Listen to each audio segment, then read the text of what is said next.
Hi, I'm Will Bruin, and I was just recognized as a Seattle Sounders legend. Now I get to do voice reads for the Sounder at Heart podcast network. Here we go. Come on! Hey, O'Shan! Let's go! Saved by Fry! The Seattle Sounders have done it! MLS Cup winners! Here comes Rudy Diaz through the middle to Crowding for Seattle! And now they truly can start the celebrations. It's the Sounders MLS Cup. Niko Moreno leaves absolutely no doubt! The Sounders rule the region! Seattle Sounders is good! They've scored! They've scored! Finally! This feels fucking awesome. This is a tiny dog. Nice work on your little yacht thing. Marcus says cheated. You know, what was the thought process in terms of who you decided to use and who you didn't? Ever since Sounder Car wrote a commentary that we didn't take Open Cup seriously.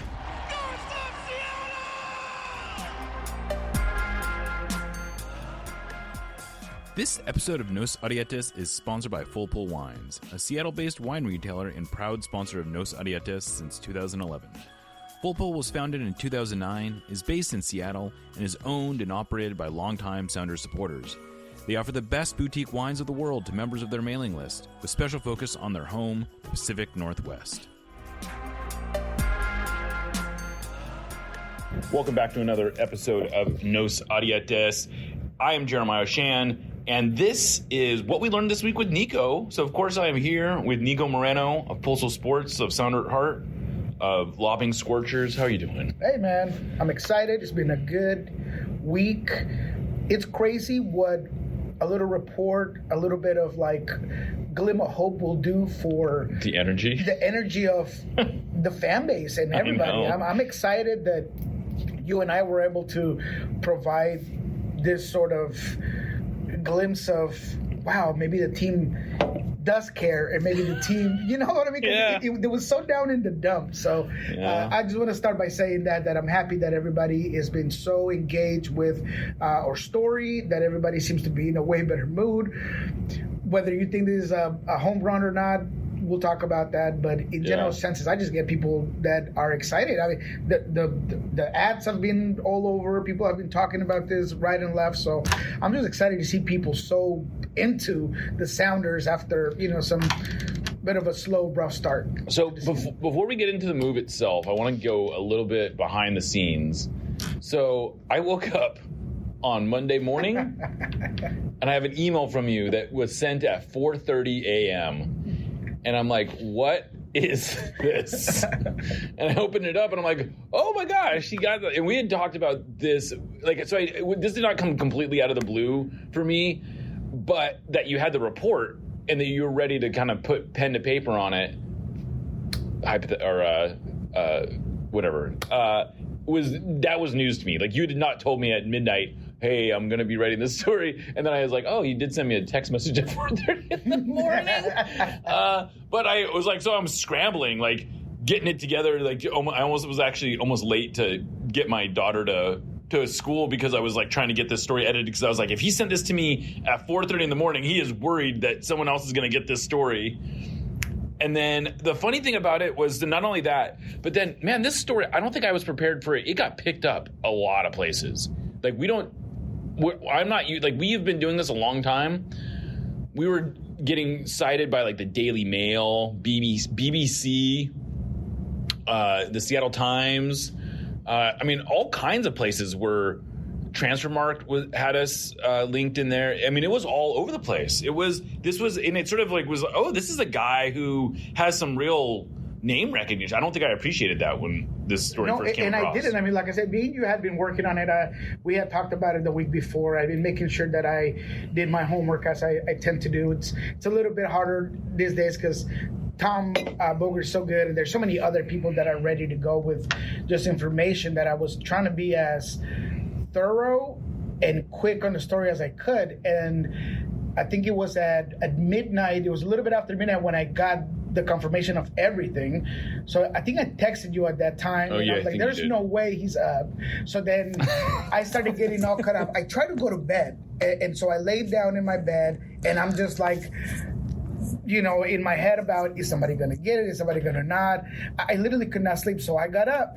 And what did I do? I started just watching videos of Ryan Kent, highlights, full-on games with Rangers. I mean, whatever I could put my hands on that had him on, just so I could have a better idea of him as a player. Because like you said, I didn't really know he had this sort of... I had no idea I'd never heard of him, to be honest with you. No. I'd never heard of him before this came across. Me neither. And, my son, he's a FIFA guy. Apparently, he knew him because he's a pace abuser, as the kids call it, in the FIFA game or whatever. Yeah. And that's why he knew him. And all of that just was like, man, I got to really get into this.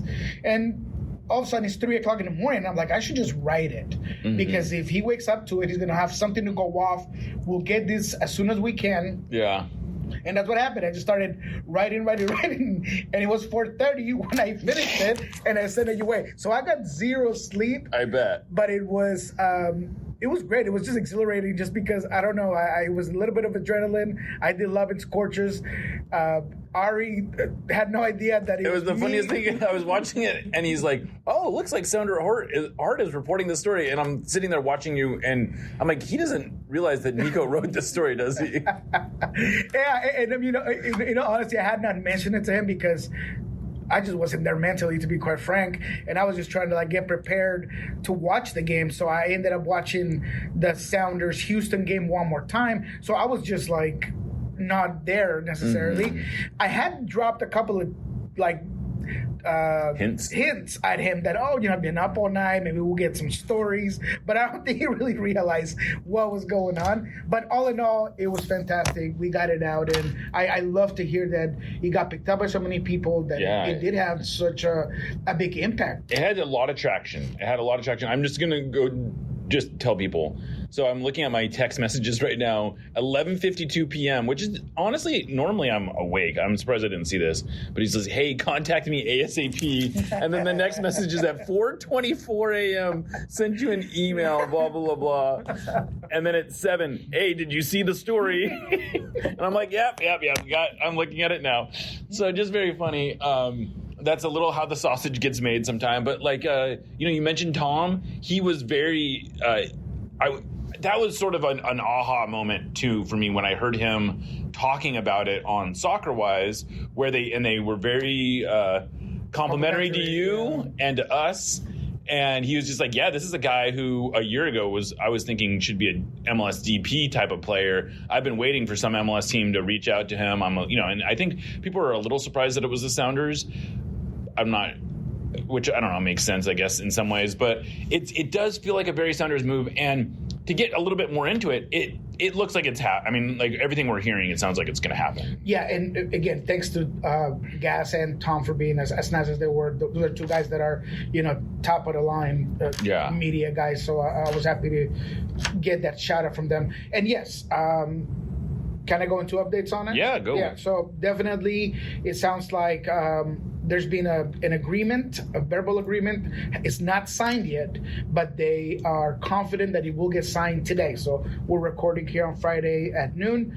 It's going to get through today. So I've also gotten confirmation that this is going to be a 1+1 situation where, just as we reported initially, and I think that I was wondering if that was going to stick or not, because I perhaps felt that maybe Ryan Kent would want a longer term. I don't know. Yeah, we can talk about that. But. Yeah, but it definitely got confirmed 1+1 through December with an option for 2026, which gives Seattle all of the leverage to manage the deal. How does he do? Does he fit? Does he not fit? Does it make sense economically? So to me, it's a fantastic, brilliant move by Craig and of course Sean Henderson, who is the guy who's always keeping tabs on this sort of players. So I think the way to think of this deal is very similar to the Paul Arriola move, where here's a player who has a pretty high ceiling, who not that long ago was considered a borderline elite player. I mean, he was the reality is that he was good enough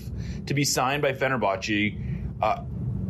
is like one of the biggest teams in Turkey, which is a regular competitor in European competition. He made 6 starts in European competition for him. So it wasn't like he was completely left out of the team. It was really not until Jose Mourinho showed up that he fell out of favor. And my understanding, essentially, like looking through what happened, is just for whatever reason, him and Mourinho did not see eye to eye at all on what they were doing. Mourinho basically stashed him deep in the roster, wasn't playing him, and he was trying to engineer his way out. In the process of that, he felt like some deals didn't get made that he wanted to get made, and he was ready to basically sue them to get out of his contract, and they eventually mutually parted ways. So that happened in October. Correct. And I think there is, I would say if there's trepidation, it's that here's a player who's been out of contract since October and still hasn't found a place to play. Now, part of that, from what I can tell, is he was really trying to get back to Europe. He looked at some Saudi teams. He looked at an Iranian team called Persepolis, something like that. Something like that. And so he had some options, but I think his top choice was to get back to Europe. And so I don't know. It's interesting how he ends up back in MLS. I don't know. Maybe the Sounders had some relationship with him. I don't know about all that stuff. But I would imagine he's looking at this as a way to sort of revive his career. He's still only 28. He's still got potentially, I mean, there's no reason that he can't get back in form and be a very good player again. But that's probably going to take some time. A couple of things on that. You're absolutely right. And, we added some of that in the story. Part of the stuff that, after reading so many things that night, some of them are coming back. There was one incident in January where there was a deadline trade day where Lazio ultimately had him in a bag to move from Fenerbahce to Lazio. That falls apart, and a lot of people have indicated to me that that's kind of the start of the issues for him with Fenerbahce, and that essentially creates a bad toxic situation between club and player, and essentially he's kind of blacked out, blacklisted. Because he didn't really play the second half of the season. That is correct. So that's kind of what I remember from that. And in terms of the relationship with the club, and again, this just came up because you mentioned that, and I did so much reading today. I don't know why I thought that Andy Rose was the one that had some sort of connection to him. Yeah. Oh, you know what? That's interesting. I was trying to draw the lines, but it was so late that I don't remember much about it. Well, he was bouncing around in the same leagues that Andy Rose was playing in England, like in League One and stuff. Because he was originally a Liverpool Academy player, and like a lot of Liverpool Academy players, he went on loan a lot early on before he ends up settling in at Rangers. And so it's possible that he and Andy Rose crossed paths in England at some point, because of course Andy Rose spent several seasons playing in England. But that'd be fun to look at. That would be fun to look at. But I do remember that in some sort of way or form, I thought that day at 3 o'clock in the morning that Rose was the connection. The connection. Oh, interesting. I was like a madman. Like I'm telling you, I was. You had your board up like Always Sunny in Philadelphia. Man. Oh. Yeah, I was just. It was like one of those things where I don't know. I saw red, but I did remember that. So we'll look into that. But all in all, I think you hit it spot on, right? I mean, this is quite honestly a out of the box, innovative move for the Sounders, who had been criticized for being too conservative, only looking within MLS, yada yada yada, this and the other. I feel like this is a move where the potential is as high as it can be, and this could essentially, and I don't want to get anybody too excited, and I'm not going to say that this is a for certainty of it, but this is kind of like that parlay that I like to play where, I'm putting on 35 and I could potentially get like a big change back. This one could, in my opinion, this guy could essentially be a Denis Bouanga type of player. I mean, the thing is, you mentioned Denis Bouanga, and I actually went and compared, because I was curious. So the two players that strike me as similar profiles to him, Johnny Russell, Denis Bouanga, both players. So Denis Bouanga was coming from a mid-table French team. Johnny Russell was coming from the championship. So these are maybe not exact analogies, but they came over at very similar ages, and if you compare their last 3 seasons before they came to MLS, they have very similar production numbers. they are sort of there are kind of similar players. They're wingers who like to cut in. They are, and just pacey. They're pacey, exactly. They like to dribble. I mean, if you go and watch Ryan Kent's highlights, he's the kind of player where you can cut together a really impressive highlight reel because his high moments are really high. Now, it should also be said that he has not panned out everywhere he's gone. His production has gone up and down. He didn't play a lot at Fenerbahce. So it's not a guarantee. I'm not going to sit here and say this is a DP player that they're signing on a sub-TAM contract, but there is that potential. Absolutely. It's also possible that he does nothing. So I don't want to get too far out of our skis, but when you're talking about what the Sounders could do, the 100th percentile performance is a very, very high performance, even if it's not the 50th percentile performance is maybe not that good. But this is a player that has real potential. So, I mean, there's reason to be excited about it. I think anyone who knows who he is can tell you there's reason to be excited about it. There are obviously red flags, but they're not paying a premium price for him. They're not. And again, this is a guy that at one point was worth $20 million on a transfer fee. I talked about Lazio wanting him. Mm-hmm. I actually ended up talking to a couple of people in Spain who, actually I got some friends in Spain right now, working with Sevilla, and they were, Villarreal and a couple of other teams wanted him in Spain. So he's a player scouts know. Yeah, scouts know him exactly. Right. He's definitely someone that everyone who's involved deeply in the game, this is a name they immediately know exactly who you're talking about. I think he moved actually from Liverpool to Rangers for like $10 million. So that was a long time ago, 5 years ago, something like that.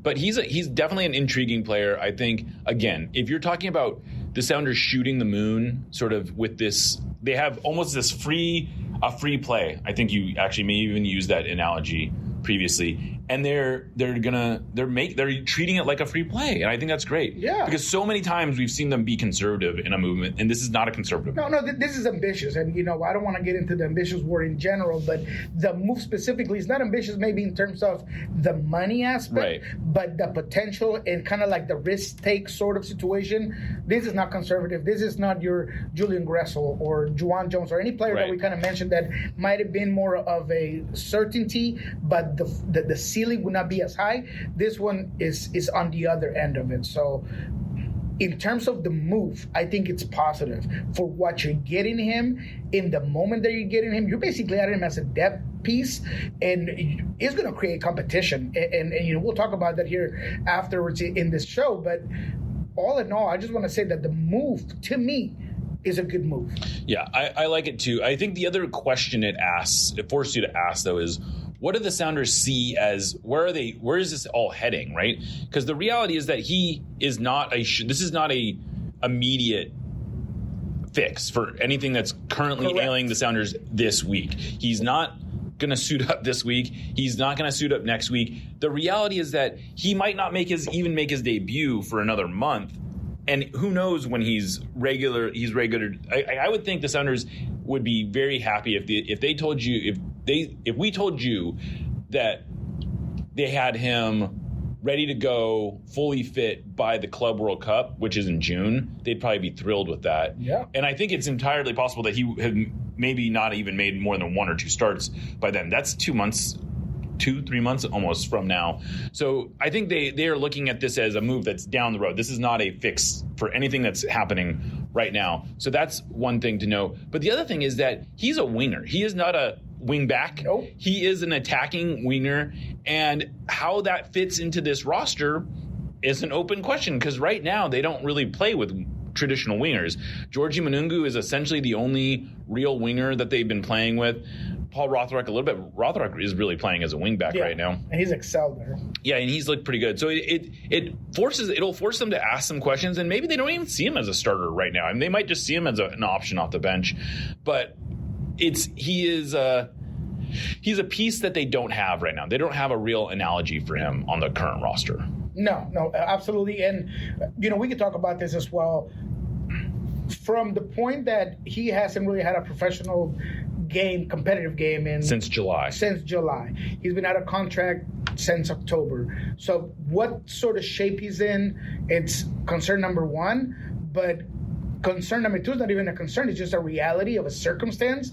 But the visa process for his P1 visa to be able to play here will take at least a month. And we have no idea if it could be longer than that. So that's exactly why this move is interesting, it's ambitious, but it's, like you said, potentially more leaning towards Club World Cup. How are we going to compete there? Leagues Cup. And playoffs, really. Yeah. Sure. And that's where you're going to get the best out of this move. And that's honestly where the best teams that have done it over the last couple of seasons in MLS, that's what they shoot for. That's what LAFC got Garrett Bell when they did, and when he played, although he got that one great moment, that's what they bred him on for. Well, and this is the thing I think you have to almost think about this is really a summer transfer type of move. Exactly. Because that's when he's going to hit, that's when he's going to come online. Yep. This is, I mean, if you get anything before the summer transfer window opens from him, you almost have to look at that as a bonus. Mm-hmm. But if things go reasonably well, he should be ready to go by the time the summer transfer window opens, which is good. You know, this is a player who, you know, it's going to take a little time. It's going to be a little bit of a slow burn, but there's real potential there. On other things related to I think that's. Are we good to move on from that, you think? Or yeah, anything else? No, I think we're good to move on. Maybe I just thought if potentially he is as good as he is, how would you shape that final third of the attacking end? I think that'll be a good question, and I think that sort of dovetails a little bit into the other bit of, I think, good news that came out this week is it does look like Jordan and Pedro are closer to returning than maybe it seemed. It was funny, we asked Brian about it on Monday, and he was sort of like, I don't know, and then he goes on Softy on KJR and is like, no, they're looking really good, and they're like, we might get him back, and we might get Jordan back maybe next, or Pedro back next week, and then Jordan back the week after that. And it was like, oh, and then yesterday when we talked to him, he sort of said the same thing, which was like, yeah, it looks like they're getting closer. But that's also good news, because even though they're not going to be back this week, they're both out there doing stuff training wise that shows that they are closer to returning than not. Yeah, and I think right off the bat, we had talked about Pedro being able to do some work on the ball, being able to shoot. Kind of told us it was an asset here. But, you know, in my opinion, I hope that they don't rush him in. I feel like you have enough depth where you'll be fine there. But I will say that I'm hoping that Brian and Softy are like besties or something, because he not only went all out to like confirm injuries with him, but he also talked about the Ryan Kent thing when Jada Evans asked him the exact same question here, and he was super cagey about it. Right, and then on KGR, I don't know if people missed it. It is worth listening to, because it's kind of funny. He says, well, you might want to check the TSA website to see if a player named Ryan Kent came through SeaTac today.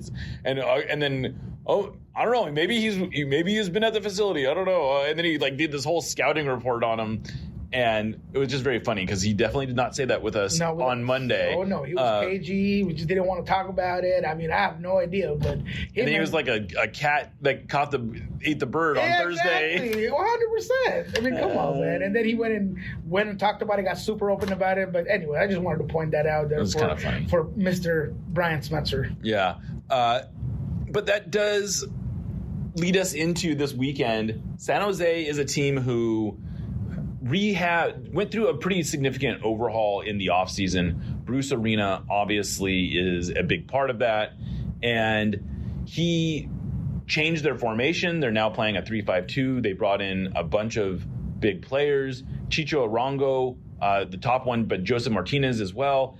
And this is really a different team. They started off kind of gangbusters. They won their first 2 games, but they've now lost 3 in a row, and they lost 4-1 last week. I don't know. What do you make of San Jose as the Sounders go down there? A place where they've had a lot of the Sounders have weirdly struggled against San Jose, especially at home, but in San Jose as well. Yeah. No. Look, this team has two sides to the coin. In one end, I feel like they are a dangerous team. offensively. I felt like that 4-1 against Charlotte didn't really tell you the whole story. Chicho Arango, for some reason, just had a bad game in this one. He could have started the game off with a goal like in the 6th minute where he gets a give in front of goal. He doesn't put it away. I counted 6 chances that typically Chicho Arango would put away, and he didn't in this one. Interesting. And you cannot give Charlotte that sort of ability to just settle into the game. Now, I don't want to take anything away from Kalina, because he was great. Kalina was all over it, and he stopped some great shots. But at the end of the game, their issue in San Jose, I'm saying, is transition defense. They got exploded with direct balls behind the defensive end. The pivots couldn't keep up, and once the first goal fell, they just really lay it on thick on San Jose, where the goal that they actually get back ends up being on a PK that Chicho Arango puts away. But other than that, Charlotte kind of dominates the game at a certain point. So that to say that I think this team, although not balanced, they are a team that could put Seattle under pressure, and they could pin them back and put them under their own third. And Seattle has had moments where they do play a little bit too deep at times, so I'm hoping that they don't, and they do keep that line of confrontation as high as Brian has wanted it in specific times. I think about the Charlotte game here at home, where that could have been the perfect game plan for that specific game. The results didn't come around, but I feel like if Seattle can keep that sort of intensity, they can really affect the game against San Jose. It's not an easy game, though. San Jose's always been a rock on the shoe for Seattle. It's just as RSL, where you know something bad's going to happen. You know they're not going to play at their best. So how do they kind of manage that? That's interesting. But I really liked what I've seen out of this San Jose team with Kay, who's an experienced player who can control the ball, who knows exactly what he wants and how to get the ball out of the bag. And Hartz is kind of like that disruptor, that guy that's all over, that's going to make it difficult. So I feel like they have a really good sense of how they want to play the game offensively. Defensively, they have their issues. Yeah, Christian Espinoza has been an interesting one there, because he was one of the top wingers in MLS, and Arena moved him to wing back. And I don't imagine he's doing a lot of defending back there, but he's he definitely creates some problems offensively. Oh, he's great. But I would think that's an exploitable hole in their defense, because I just can't imagine that he is much of a defender back there. Yeah, and look, to be honest, they've really they have had issues, and they've really missed Hernan Lopez. He's their 10. He was the guy that amplified everything. And he's out now. And he's out with a shoulder injury. Yeah.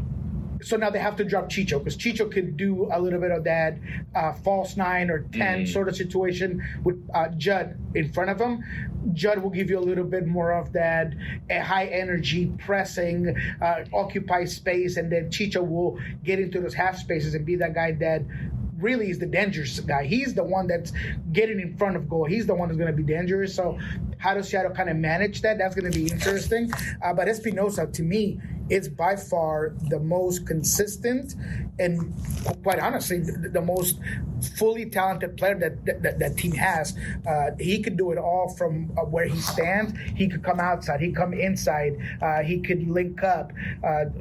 He put a couple of beautiful balls this season whenever he's been able to have the ability to play with Chicho Arango up at the 9. So this is a team that's quality.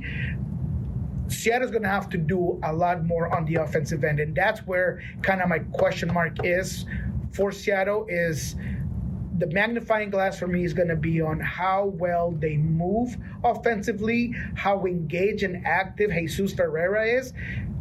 Because 3 games now at the 9, I'm ready to see a bigger upgrade and improvement on his play, because he is a guy that, to me, can really be the key to sparking the season in the right direction for this team. Yeah, I mean, Jesus is a player who clearly has a lot of talent.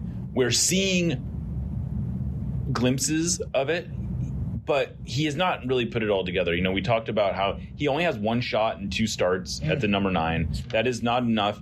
But that is, I think, at least partially the result of him not really meshing with his teammates as a number 9. He moves differently than Jordan. João Paulo talked about it this week about how he's just not going to be the same player, and we have to recognize that, and we have to play him differently. He wants the ball to feet. He wants to be able to combine with teammates. He wants to do stuff around the top of the 18-yard box, whereas Jordan is crashing the box. He's running in behind. He's doing a lot of things. These are just different styles of play. It doesn't make one better than the other, but the Sounders have to recognize that this is their danger player, and they need to be feeding him. And so if that means they have to adjust the way they're playing, they need to adjust the way they're playing.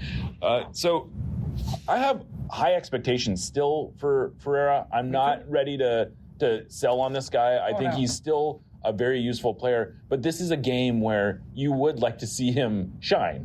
No, 100%. And look, I don't mind the criticism because I've said this 1,000 times. It comes with the role. It comes with the reflectors that the move was made under, where he was kind of labeled as the answer to what Seattle was missing. So he's going to be criticized. But I am with you in that I believe in his talent. I believe he'll find his rhythm with this group, and we'll put it together. My eye will also be on Obed Vargas this game around. He's likely going to play a little bit higher, in my opinion, this week. And how in the past I've seen him do very well whenever he played at the wing or whenever he played a little bit higher, because he has a lot of dynamism. He understands the game very well. I think that if him and Jesus, who had some sort of connection in the preseason, can harness that, that's going to be interesting to look at. So how that association between those two comes around, I'm interested on, because we know what we're going to get out of certain players. We know we're going to get out of Albert. He's going to be dangerous on set pieces. He's going to be the guy that puts guys through. He's going to have a solid to decent game. But those other guys, that's what's really going to make this whole puzzle kind of come together.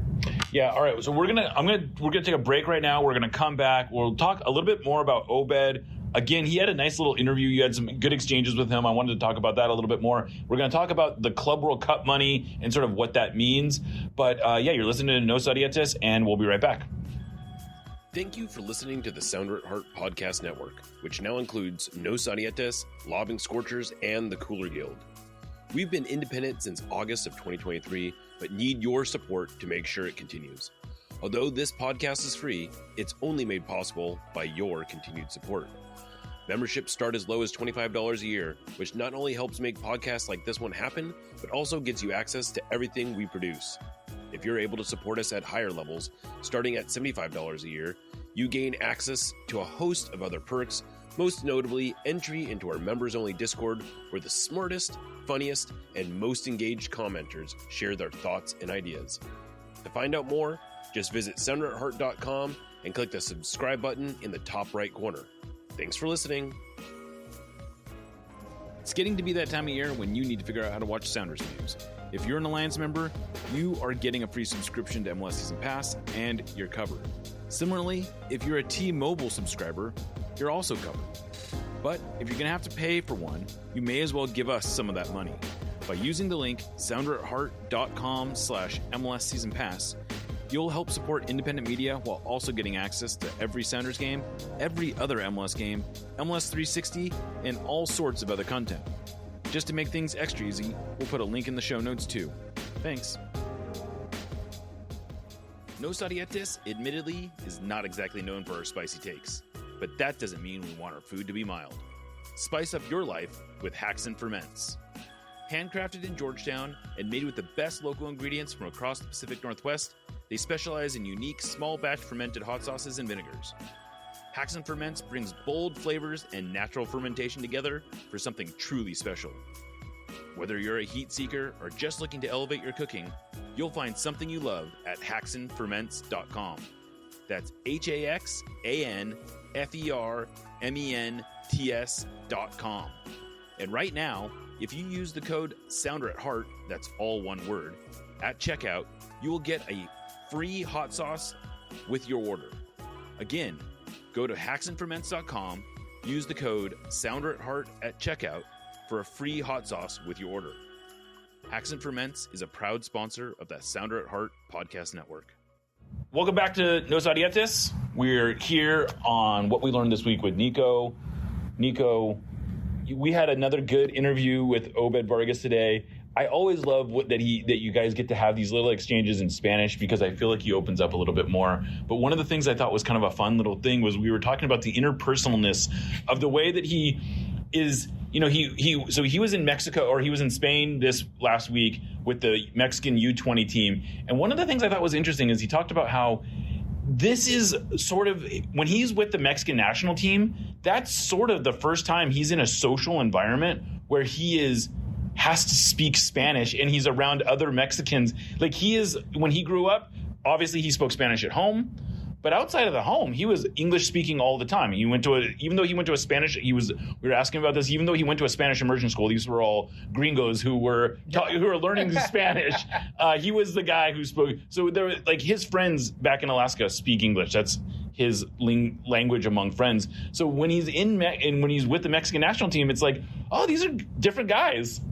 Yeah, no, and I thought it was interesting to know that I think you asked a question about how he integrated, like, culturally. Yeah. And, they seem to have taken him in. I mean, his Spanish, you can tell he's not native. Like, he wasn't born in Mexico. So at times that can be a little bit of if not an issue, you kind of get labeled, a little bit. So it was nice to hear that, he maybe does things different. I think he said he doesn't like the loud music. And he's like, but whatever. Yeah, but it was funny, like, little things like that. He's like, they just are a lot more free with how, like, he is much more of I kind of sense is that a little bit of a rule follower. Yeah. He's more into his routines. Mm-hmm. He just lives differently than these guys do, and they come in and they're blasting their music at night, and I kind of get the sense he's like, maybe can we chill? Yeah, can we bring it down, man? We got a game tomorrow. Right, exactly. No, I know it is kind of interesting, and it was funny that he talked about here. He mainly speaks English, and even with the guys who speak Spanish, all those guys kind of speak English. Pedro's English is very good. I think he gave Yeimar way too much credit on his English, but according to him, he talks to him in English. I seriously doubt that. But you think of who his friends are on the team, like Danny Leyva, sure, probably Jesus. Mm-hmm. These are guys who are probably defaulting to English as well immediately. Right. And he mentioned how hard it is to understand guys like Pedro, and I feel like Yeimar, he has a little bit of Argentinian accent, and if you're not a fluent speaker, and anyone who is a bilingual understand this, Spanish accents are very different. Dominican Republic, Puerto Ricans, Colombians, Argentinians, and it's difficult to understand just the way you call a pop, a soda pop. It could be gaseosa, it could be all kinds. I'm not going to bore you with it, but this means to everybody differently. So, well, he was talking about the way you say socks. Socks, yeah, is different than, it's like this word the word I think he said that he uses for socks is the word that Pedro uses for pants. Yeah, exactly. Medias. Right. Yeah, he was backwards. Medias for Pedro is socks, and for him is leggings. Right. Yeah. And so that part is interesting. So it was kind of cool. I feel like people would like to know that sort of dynamic, because those are the things that a guy like Obed kind of has to deal with, moving back and forth from club and international play.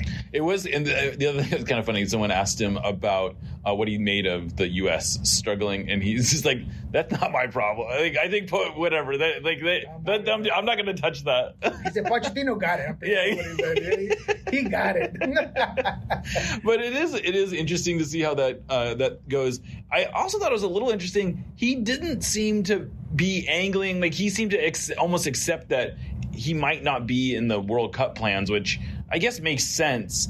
And obviously a lot can change. Like he's been very good about this, is that his club form is going to determine his place in the U.S. in the Mexican national team. If he's not balling out here, he's not going to be getting called up to the senior national team. He doesn't seem upset about that. He seems to accept that this is where he is in his career right now, and if that means he's got to prove himself with the U20s, that's fine. And but I also think that he knows that his best path to getting into the World Cup picture is to be as good as possible with the Sounders. And that's got to be great news for Sounders fans. Yeah, and I wonder if that's going to at all influence his decision of where he moves, whether or not he moves. Because we both know, you and I, that there's a good chance that he's gone by the summer, perhaps, if the right offer comes along. But him as a player, if it is maybe a Turkish team or maybe a team from Belgium, like, do you make that move or do you just wait and see before the World Cup? I don't know, but I thought that was interesting, something that we could probably touch with him in the future, because it is kind of a big decision for him. It is a big decision for him, and I do think that the Club World Cup is probably a big part of that too, because that's his chance to line up against some of the world's best players, some of the best clubs in the world, and show off a little and put himself in the shop window and attract some attention. And I think, I don't think the Sounders have any illusions about what they're going to be facing in the Club World Cup. The reality is that they're playing 3 very, very good teams. Paris Saint-Germain is one of maybe the most talented rosters in the world. Atletico Madrid is a very, very good European club. Botafogo obviously is coming off the Copa Libertadores. Exactly.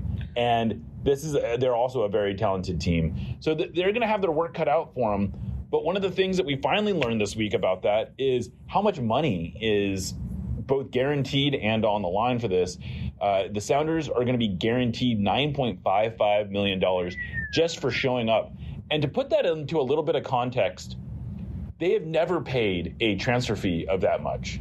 Wild. That's wild. And that's essentially the equivalent of signing another front of shirt sponsor. I mean, that's essentially the yearly, that's a little less, but around what they get a year from Providence to be their main shirt sponsor. It's a lot of money. And on top of that, they can get $1 million for every tie in the group stage. They get $2 million for every win in the group stage. Another $7.5 million if they get out of the group stage. And then it goes up from there. I don't think we want to get too far ahead of ourselves. But getting out of the group would be a huge deal. And so we don't necessarily need to talk about what would come after that. Yeah. But that's a lot of money, and it'll be interesting to see how that gets both spent, but also how much of that the players get. Because if you look at the way the CBA is written, it looks like they're guaranteed about $1 million prize pool to share amongst the players. But this is a bigger prize pool than I think anyone envisioned as possible. In 2021, when this is signed, no MLS team had played in the Club World Cup. This version of the Club World Cup was not even really conceived of. There was no idea of $1 billion prize pool coming into this thing. So I would think that the Players Association went to MLS and was like, hey, anything we could do about renegotiating this, because that's a lot of, you're asking a lot of the players to go into these games, and you want them to feel like they are playing for something too. Yeah, that's so interesting.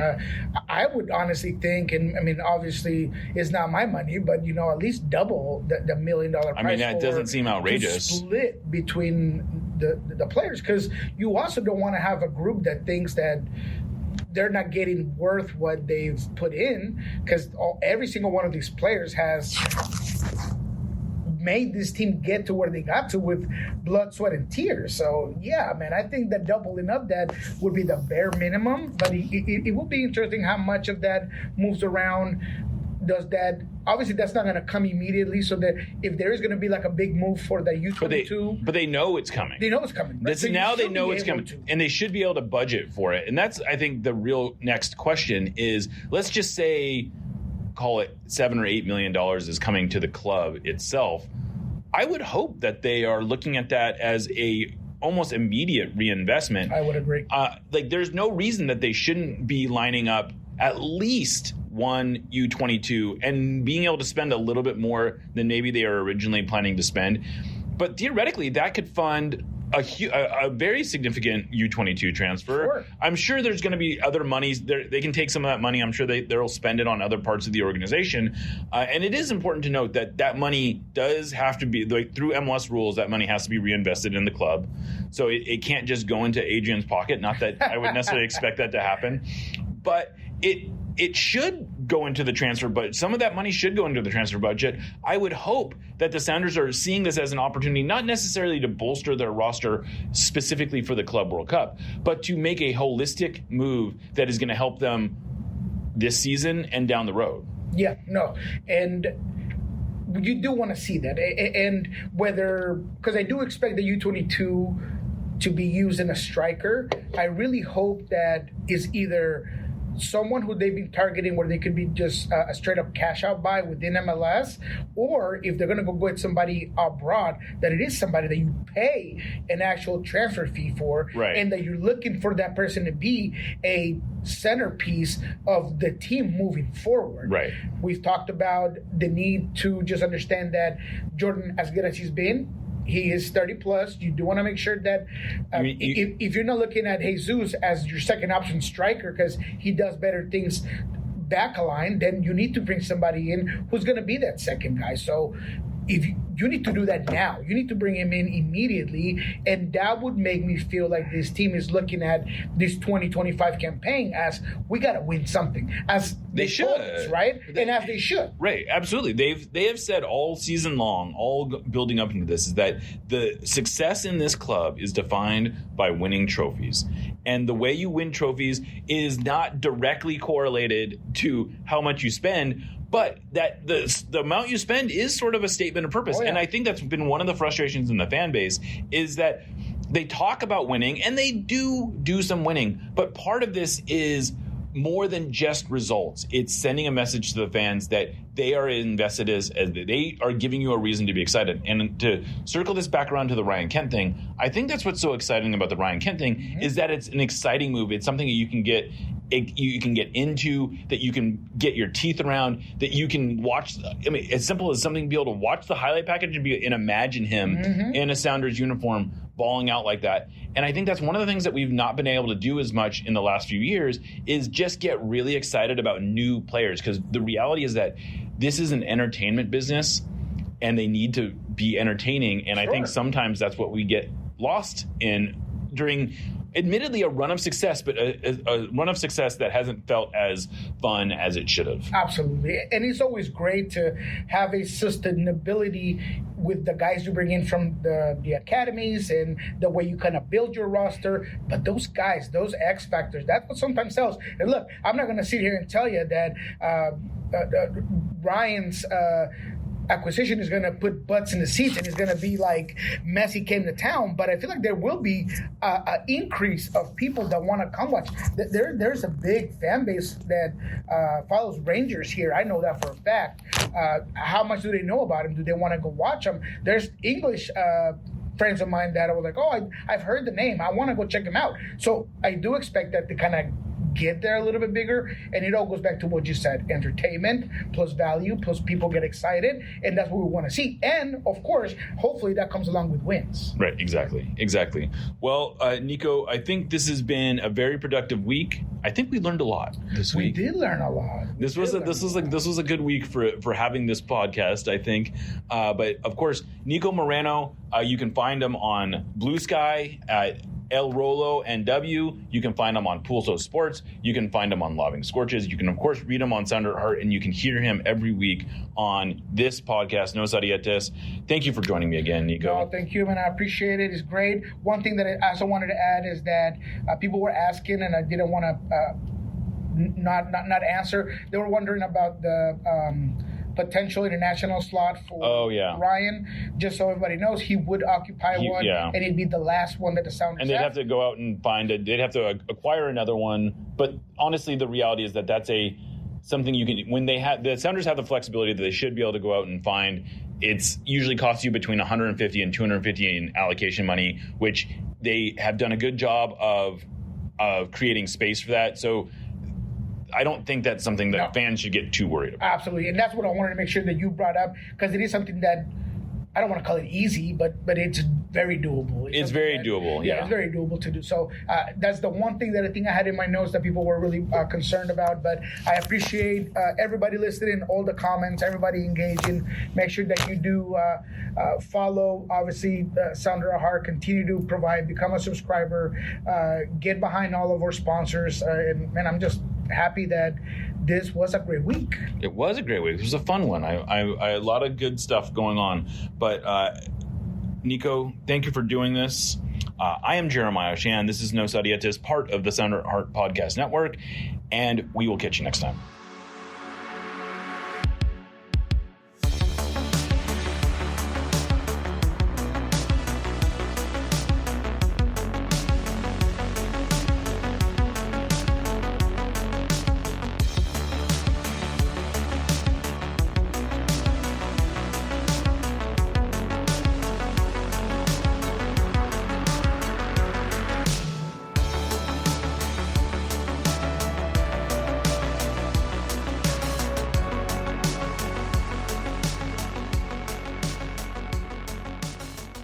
I expect a LAFC who's motivated to prove themselves at home, to prove to their fans that they're capable of winning in this league. And it's up to us to really brew in the party. You guys like that? No. Awkward joke, dad joke right there, huh?